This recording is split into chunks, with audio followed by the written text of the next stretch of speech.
The night the emergency room shook, it felt like the building itself had drawn a breath and forgotten how to let it go. Fluorescent lights hummed too loudly, gurneys rattled as if bracing for impact, and the air carried that metallic mix of fear and antiseptic. When the doors burst open and a 7-foot giant barreled inside, rage rolling off him like heat from asphalt, every instinct screamed that this was how things went wrong. People froze. Phones slipped from hands. Someone whispered a prayer. And standing at the edge of the chaos was the rookie nurse no one had learned to notice yet, the one who would change the ending before anyone could blink. If you believe in kindness, second chances, and the quiet strength that shows up when it's needed most, take a moment right now to like, comment, share, and subscribe to this channel. Stories like this remind us why compassion still matters. Her name was Grace Holloway, and she had been on the night shift at Mercy Ridge Medical Center in Ohio for exactly 11 days. She was 26, with hair always pulled back too tight and eyes that looked older than her resume suggested. Grace had grown up in Dayton, raised by a mother who worked double shifts and a grandfather who taught her that calm was not the absence of fear, but the decision to move anyway.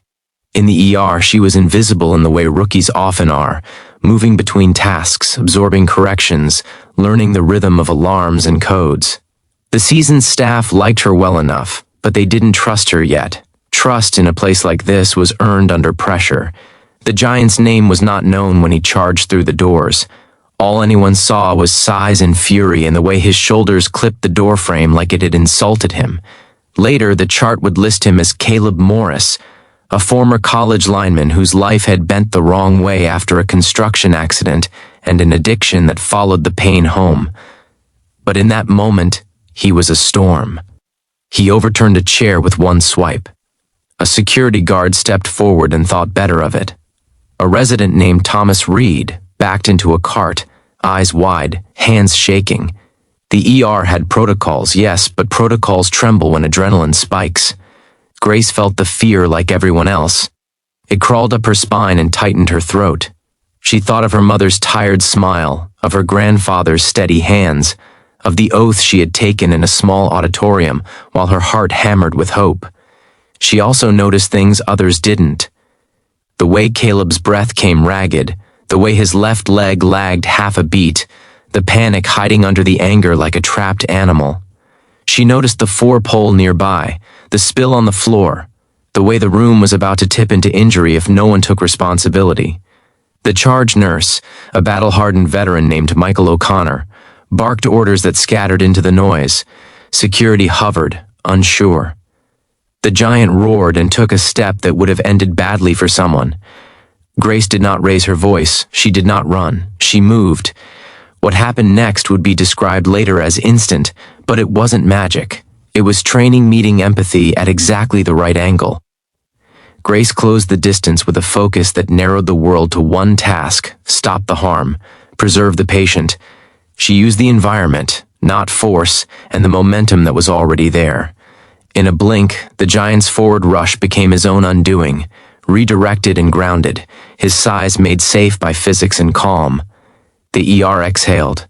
The room did not explode into applause. It fell into stunned silence.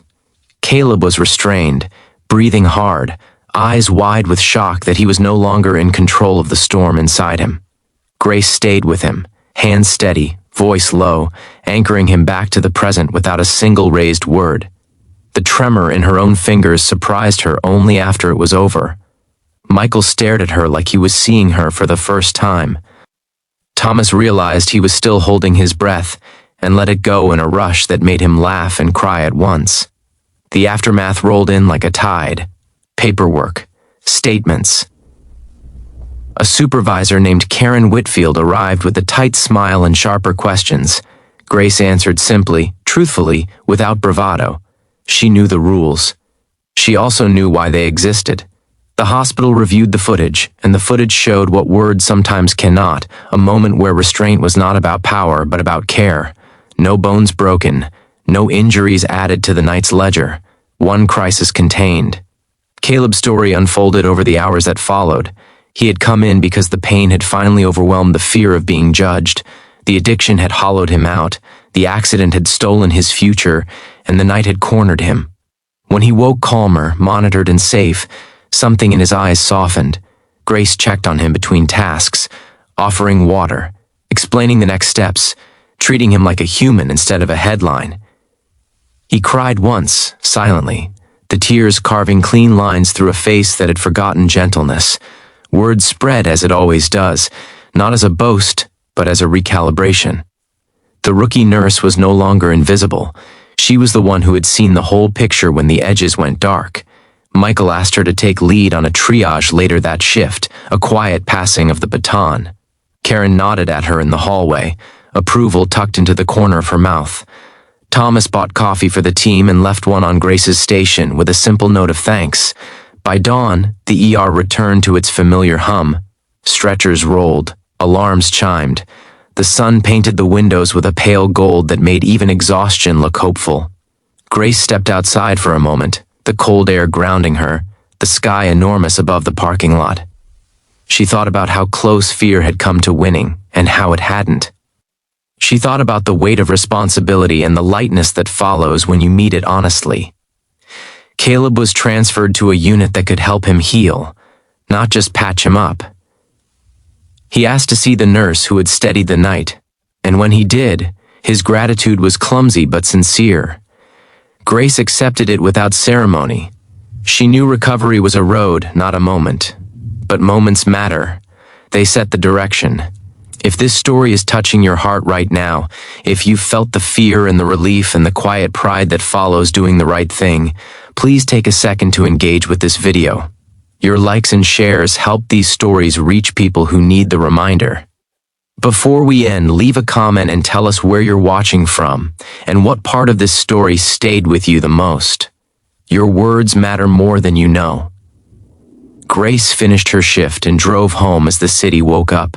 She passed the river where her grandfather used to fish, the school where she learned to run toward responsibility instead of away from it. She slept deeply that morning, not because the night had been easy, but because it had been meaningful. At Mercy Ridge Medical Center, the walls didn't remember the fear. They remembered the calm. And somewhere in the quiet, a rookie nurse became exactly what the room needed, proving that strength doesn't always shout, and that sometimes the gentlest hands are the ones that hold the world together when it tries to break.